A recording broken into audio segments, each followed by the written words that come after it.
Gujarat police દ્વારા cyber ક્રાઇમને નાથવા માટે આખા રાજ્યમાં એક મેગા ઝુંબેશ ચાલુ કરવામાં આવેલી છે, જેમાં જે મ્યુલ એકાઉન્ટ ધારકો છે, જે લોકો મ્યુલ એકાઉન્ટનો ઉપયોગ કરે છે, એ લોકો મોટા પ્રમાણમાં સાયબર ક્રાઇમમાં એ એકાઉન્ટનો ઉપયોગ કરતા હોય છે. સાયબર ક્રાઇમમાં જે તમામ પ્રકારના ફ્રોડ હોય, ઇન્વેસ્ટમેન્ટ બેન્કિંગના ફ્રોડ હોય, બેન્કિંગ ફ્રોડ હોય, સાથે સાથે યુપીઆઈ બેસ્ડ જેટલા ફાઇનાન્શિયલ જે એ છે એ હોય, સાથે જે ડિજિટલ અરેસ્ટના તમામ પ્રકારના જે પૈસા આવતા હોય છે, એ મોટાભાગે ગુનેગારો મ્યુલ એકાઉન્ટ વાપરતા હોય છે અને મ્યુલ એકાઉન્ટમાં એ પૈસાનો લેનદેન કરતા હોય છે. મ્યુલ એકાઉન્ટ બેસિકલી અમુક લોકોના એકાઉન્ટમાં એ લોકો ભાડા ઉપર લેતા હોય છે અને એને મ્યુલ એકાઉન્ટ તરીકે ગણવામાં આવે છે. લોકો નોમિંગલી અને અનનોમિંગલી એટલે જાણીબૂજી અને વગર જાણીબૂજી બંને બાબતોમાં મ્યુલ એકાઉન્ટનો લોકો બીજાને વાપરવા માટે આપતા હોય છે. એ મ્યુલ એકાઉન્ટ સાયબર ક્રાઇમ માટે ખૂબ જ મોટી ચેલેન્જ છે. એટલે મ્યુલ એકાઉન્ટ ઉપર એક સર્જિકલ સ્ટ્રાઇક ગુજરાત પોલીસ દ્વારા કરવામાં આવેલી છે, જેમાં અત્યાર સુધી રાજકોટ રેન્જમાં 1077 જેવા મ્યુલ એકાઉન્ટની પોલીસ દ્વારા અત્યારે વેરિફિકેશનની કામગીરી કરવામાં આવેલી છે. એ તમામ પૈકી 54 મ્યુલ એકાઉન્ટ ધારકો વિરુદ્ધમાં ફરિયાદ દાખલ કરવામાં આવેલી છે. એમાં 184 જેટલા આરોપીઓ એ આઈડેન્ટિફાઈ કરવામાં આવેલા છે.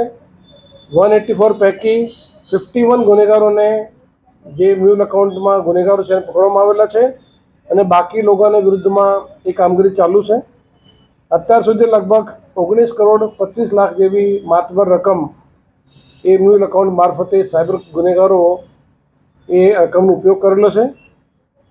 બાકી જે ખાતા ધારકો છે, બાકી જે મ્યુલ એકાઉન્ટના જે એકાઉન્ટ છે એની વેરિફિકેશનની કામગીરી ચાલુ છે. ગુજરાત પોલીસ દ્વારા તમામ મ્યુલ એકાઉન્ટ ધારકોના વિરુદ્ધમાં પોલીસ કડક પગલાં લેશે અને પબ્લિકને પણ અપીલ કરું છું કે કોઈ પણ પોતાના જે એકાઉન્ટ હોય, બેંકના જે એકાઉન્ટ હોય, એ કોઈ પણ વ્યક્તિને ભાડા ઉપર અથવા કોઈ પણ પ્રકારના યુઝ કરવા માટે એ કોઈ પણ સંજોગોમાં આપવું નહીં જોઈએ.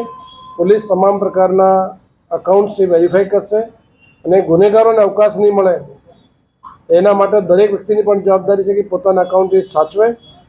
કોઈ પણ વ્યક્તિને એવું લાગતું હોય કે એના એકાઉન્ટનો દુરુપયોગ થઈ ગયો છે તો પબ્લિક પાસે તાત્કાલિક કન્સર્ન બેંકને જાણ કરે, કન્સર્ન પોલીસ સ્ટેશનને જાણ કરે. પોલીસના એના વિરુદ્ધમાં કડકથી કડક પગલાં લેવામાં આવશે.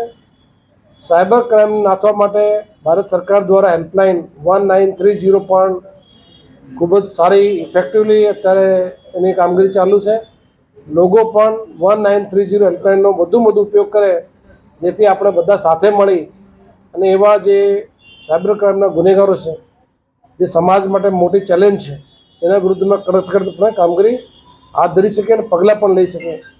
ભવિષ્યમાં પણ એવા કોઈ પણ વ્યક્તિઓ હશે જે ગુનેગારો સાથે પોતાના એકાઉન્ટનો ઉપયોગ કરશે તો એના વિરુદ્ધમાં ગુજરાત પોલીસ દ્વારા કડકથી કડક કાર્યવાહી હાથ ધરવામાં આવશે.